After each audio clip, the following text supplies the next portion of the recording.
And now, here's Dialogue, a podcast with Gene Richard from KBZE 105.9 FM. Today's show is being sponsored by Camp Lejeune Justice is responsible for the content of this ad. Attention Marines, military, contractors, and family members stationed at Camp Lejeune for 30 days or longer between August 1953 and December of 1987. For 34 years, those at Camp Lejeune were exposed to contaminated drinking water, resulting in devastating injuries. Passage of the Camp Lejeune Justice Act of 2022 would allow victims to seek compensation for illnesses and injuries linked to the toxic water. For a free consultation, call 800-311-3532. That's 800-311-3532. And good morning, viewers, and welcome to Gene Richard's Dialogue this morning. Got a real treat for you. Got Mayor-elect Mr. Kevin Clement in the house this morning. The election's over. All the signs are down. Things are getting back to normal. And it was a good race. It was a competitive race, and of course, Mr. Clement, Mayor-elect, came out the winner. And Kevin, I guess, you know, being in politics myself, and I really don't want to talk anything too political this morning. I want to talk about what you want to do and where you're headed in your first term. But before you do, having run a few times myself, I got to ask you, when you win, I mean, when you're running, you're blowing and you're going, and of course you got a full-time job besides it, and you're working at night, and 6 months go by, and then 4, and then 3, and 2, and all of a sudden it's over, and it's election night, and you win. Oh, my God. What am I do now? Yeah. Did you get that feeling?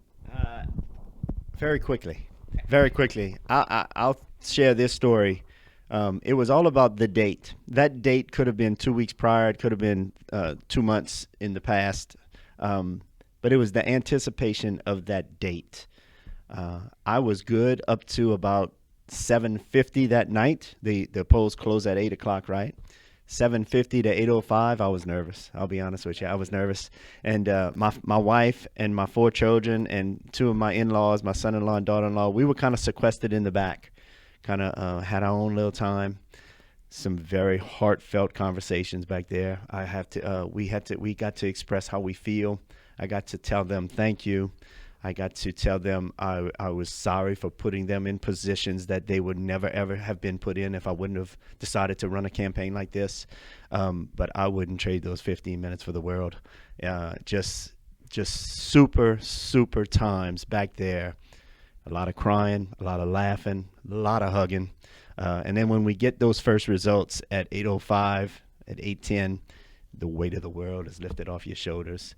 And I could have lost that race and I would have been a winner because my family was just solidified through these whole year and a half process, right? It's an entire process, a lot of work, a lot of great times. We met some tremendous people in this area, tremendous people just that we didn't even know we had friendships. You know, they come out the woodwork for you. Couldn't be more blessed. Couldn't be more thankful for the voters who voted for me. Couldn't be thankful for the sponsors who supported me. So yeah, when it hits you, it hits you. And we're just very fortunate to be in the situation that we're in. And to be honest with you, I think the city is very fortunate because I have a lot of experience working in the job that I'm getting ready to be prepared for. I mean, I was prepared for this job a little bit. So I'm very fortunate, very fortunate. Well said. In that moment that you're talking about, I've experienced, and listeners, viewers, I'm used to radio, viewers, you know, by the way, and you know, I know Kevin backs me up on this, public service is something that lots of people should consider. And I know a lot of you out there saying, man, you know, I'm thinking about running for office, or maybe I should go for this committee, or maybe I should call the mayor's office and see if I could do something. Do it. You know, we never have enough people running. We never have enough people that want to do public service. And it can be nerve-wracking, and you just heard Kevin's story, but it's a lot of fun. It is so rewarding once you get in and you realize that, you know, really all I'm doing is I'm helping other people. Absolutely. You know, and I think that's a good feeling when you lay your head on a pillow at night and you go to sleep. Well, I did something good. Maybe my job was lousy, but I did something good today. You know, and I think if we can all get that type of attitude, we'd all be a lot better off. Moving on a little bit, as we said, the campaign's over, the election's over. I look at it, and you tell me where you're coming from. I look at Thibodaux as a unique city, and unique in the way that we're a prosperous city. We've got Thibodaux Regional. We've got Nicholls State University. We've got the hospital. You know, as I said, we've got John Deere. We've got Lafourche Parish School Board. We've got numerous businesses in and around the city to where we do pretty doggone good. And the reason why I say that is I read these LMA magazines.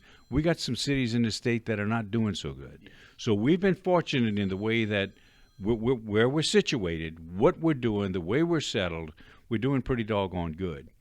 The people in this city have gotten used to that. They're accustomed to that. You know, we're a city, I think, that we're a bedroom community. Lots of people love to work here. I mean, love to sleep here and work elsewhere. Yes. We're also designated, correct me if I'm wrong, we're designated as a retirement community. Yes, we are. I'm looking at Rhonda Hidalgo, and she was instrumental in that. We're designated as a retirement community. Yes. So having said all of that, we still have to we got to get some money in here, but we can't ruffle the feathers too much either. So how you plan on doing that? First of all, am I right? That's $1 million question. Yeah, you hit it on the head. I think we are a bedroom community, and I think we want to keep it a bedroom community. You know, I ran on the campaign of how I lived my life and why I stayed in Thibodaux all these years. I like it here. Certainly, I want to move forward. Certainly, I want downtown to be revitalized, and I want new business here. But I don't want to lose our sense of culture. I don't want to lose our sense of community that we have. That's what holds people here together. So you know, it is great to have John Deere and their expansions. It is great to have the school board and Nicholls State University. Without Nicholls State University, this city takes a hit. Certainly the hospital. We have to figure out how we can utilize Bayou Lafourche, whether it is add on to our culture or, you know, maybe host events there. We're figuring all that out as it is. With Bayou Lafourche, the good comes with the bad, right? You got two bridges right now that are kind of need work. One took a hit with a barge. We have to repair that. The other is structurally inept by today's standards, so we have to replace that whole Canal Street Bridge. But I guess if you ask me what my 6 months plan is to keep the sewage running, to keep the garbage being collected, is keep the gas and the water available to our citizens at a level that they expect, because those are full-time jobs in itself. That's a whole job to keep this city running. So yeah, I have plans. I want to do this project and that project, and I want to and reap the benefits of all these businesses. But first 6 months, I want my feet solid on the ground. I want my administration and my my cabinet to have a clue what they should be doing on a day-to-day basis, and then we expand from there. That's in essence, that's my first 6 month plan. Let me ask you this: you got a couple of months, about a month and a half before you take office. What's your plan right now going forward? I know you're probably in the process of looking at some department heads, looking at some internal things. Kind of tell us what's going on during these next 6 weeks. So there's got to be a whole transition plan for the mayor's office, right? I have to have a transition plan. Tommy has to maybe enlighten me and school me on certain aspects of what he does on a day-to-day and what most of the projects that are in the works, because there's some heavy-hitting projects out there. But then I have a transition plan at the recreation department also. I have a guy coming in or a girl coming in. I don't know who it's going to be, but I have to train them. We're losing our public works director. He's retiring. That's a big position right there. We're losing our harangue auditorium director. There's a position that it needs work over there. So losing our recreation director. Yeah, that's a good thing in my case. But you know, we've got some great people in that recreation department. That's the least of my worries. The main concern is who's going to lead them. Naturally, I'm going to have my thumbprint all over that guy his first 2 or 3 months, just to make sure he's up living to the philosophies and the goals that we set. And then, you know, we've got other people in mind, but it's a whole interview process. And each position, I've probably got 6 or 8 people that are sending me resumes and making phone calls and having people call me for them. So yeah, that's going to be a whole process, and I've got 2 months to do it. Well, I think we take office. I think we get sworn in January 9th is what we decided yesterday. So that time's going to fly by. You throw in a week for Thanksgiving, you throw in a week for Christmas, maybe a couple of days for New Year's Eve. That's going to fly by. So, yeah, I thought I'd have a little break. No, I don't have a little break. I'm still blowing and going right now. Let me ask you this, and of course, I'm not asking you to divulge any secrets, but knowing you, looking at somebody close by for the most part, local people as well as the most qualified. Yes. Yeah, I think we'd be doing a disservice to the citizens of Thibodaux if we didn't explore all our avenues, right? But there's going to be requisites of each job. I can't hire a guy from New Orleans and have him commute every day for Parks and Recreation. That doesn't work. I can't have a police chief that lives, that works remote. That just doesn't work. You have to be on hands and you have to be available. So I think one of the strengths that I have is putting people in the correct positions and using their strengths and their weaknesses to everyone's advantage. I think I'm a leader. I'm getting ready to prove that I'm going to be a leader. So, yeah, those positions throughout our city, very key. The decisions I'm going to make within the next 2 months you're only as good as the people you surround yourself with. AJ Doman Chevrolet is your one-stop shop for all your new, used, and medium-duty Chevrolet needs. The 23s are arriving daily, and now's your chance to save on all remaining inventory. Buy with confidence with lifetime warranties on all used cars at no additional charge. Tired of being told no? We say yes at AJ Doman Chevrolet at the foot of the Morgan City Bridge in Berwick. AJ Doman Chevrolet, the dealership that works for you. Lifetime warranties excluded on certain units. Camp Lejeune Justice is responsible for the content of this ad. Attention Marines, military, contractors, and family members stationed at Camp Lejeune for 30 days or longer between August 1953 and December of 1987. For 34 years, those at Camp Lejeune were exposed to contaminated drinking water, resulting in devastating injuries. Passage of the Camp Lejeune Justice Act of 2022 would allow victims to seek compensation for illnesses and injuries linked to the toxic water. For a free consultation, call 800-311-3532. That's 800-311-3532. So hopefully we can put the right people in place, and hopefully we can get them doing the right jobs. Once that happens, and I know you just said that you'd like to just sit back for about 4 to 6 months and just kind of take note and watch everything. But I know you better than that. I know you got some ideas. I'm not asking you to give me any secrets, but what do you see off the top of your head that maybe you'd like to do first or like to see happen? I would love to better utilize Harang Auditorium. I think it's underutilized. It should be more than a dance studio and a wedding reception hall. There should be business conferences there. There should be meetings being held there. That's probably first on my agenda. Now you have to figure out how to integrate that, right? I would love to see downtown revitalized. Just the last 2 or 3 months, we've had concerts and events with all our fall festivals that we have down here. Those are huge events. Those businesses downtown know the value of those events. I think we have to keep that momentum going. I think you're going to see more and more of that as we go on. And then how do you tie them in, right? So I've always been known as a guy who comes up with these wild ideas. Most of them are good ideas. Some of them are a little harebrained every now and then. But just off the top of my head, if we're going to tie that together, how about we put a walking bridge from downtown to the reservoir?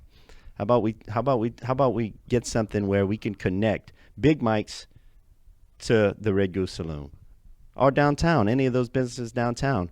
I just think it's a natural fit. I think it's a natural progression. Then I think I want to do something with the Bayou side here. I want to go from Jackson Street Bridge to Canal Street Bridge. In my mind, I see a bulkhead. I see I don't want to have to set up a stage every quarter when we have a band coming there. I want a nice little gazebo with a rooftop, maybe concrete steps, green space. In New Orleans, they came up with these. They call them linear parks, and they're just green space and linear green space. You put a bench, you put a picnic table, you put a light, and all of a sudden it attracts people. That kind of stuff I want to see. And then you have to upkeep your streets, upkeep your drainage. There's always issues like that that's going to pop up. There's water towers that need replacing. There's bridges that need replacing. There's roundabouts being built. those are some serious projects that we have up on the horizon, and it's going to happen before we know it. Well, you bet. We talked about it earlier. It's an old city. As long as the toilet flushes, we don't have a problem. You let that toilet back up, and you got an issue. But anyway, I like what you're saying. And I was talking to, and I'll just throw this out to you. I was talking to a person about a week and a half ago, 2 weeks ago, and they were talking about downtown. And she was telling me that years and years ago, and I don't remember it, but the businesses, I would assume the businesses or maybe the city, used to string Christmas lights across Main Street. Yeah. I may have seen a picture or two, but I'm just passing that to you. If you want to maybe get with the businesses and do something really, really Christmassy. I don't, kind of like Natchitoches does or whatever. We're not a Natchitoches, but things like that. And I hear it, and of course, Kevin, you hear it too. Lots of people talk about the way it used to be. Yeah. There's a lot of things about Thibodaux that is the way it used to be. Thank goodness, and that's a good thing. That is a great thing. And there's another side, of course, that's moving forward like we used to move forward. You were talking about the Civic Center. The Warren J. Harang Municipal Auditorium. Let's go back there for a minute. I remember years ago, we had pretty big name concerts. Especially country and western. Sure. We still have the rodeo, the 8 seconds of glory or whatever. Yes. That's still here, but I love hearing what you say about utilizing it. Man, it's there, it's costing us money, and it does. But if it could start making us money, that would be even better. Yeah. So when you go to those events like 8 Seconds of Glory and you see 2,800 people in that auditorium, it's amazing. You go to a circus and there's 2,500 screaming kids at a pitch that I'd rather not hear, to be honest with you, but they're having a ball, right? So the arena is one thing. I think the arena can definitely use a little life.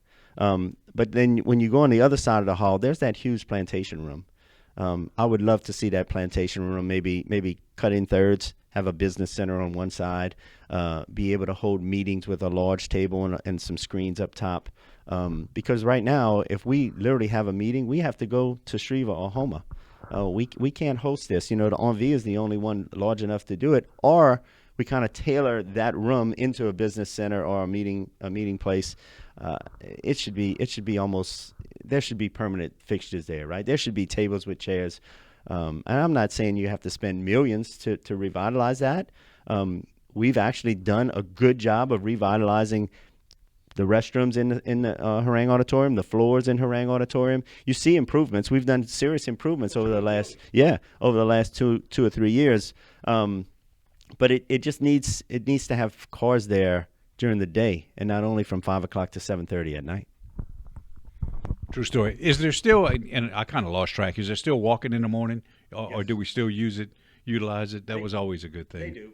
People walk inside. They walk inside, but we've tailored that reservoir to the people here.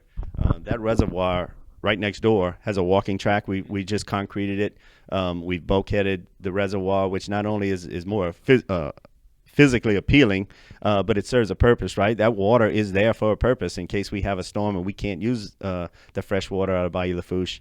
Put a couple of fountains in there at night. If you drive by, the lights are colored.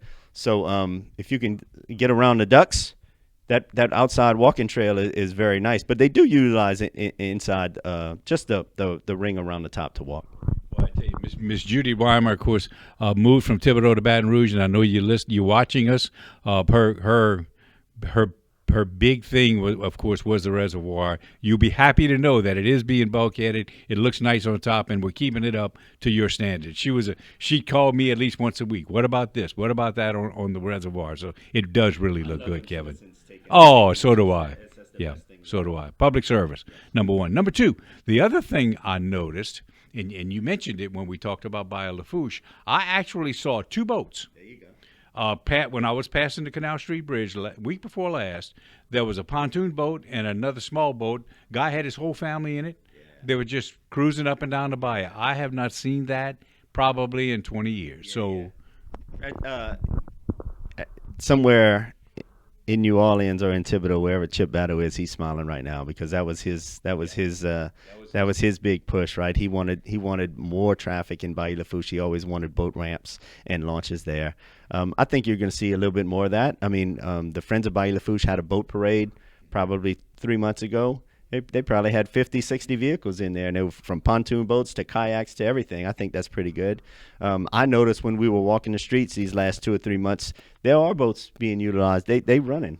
They running all the way from Nichols. Nichols has a little kayak rental facility at that new pavilion they built, and they have a launch in Layton, kind of like by St. John over there. So those boats, the water's being used.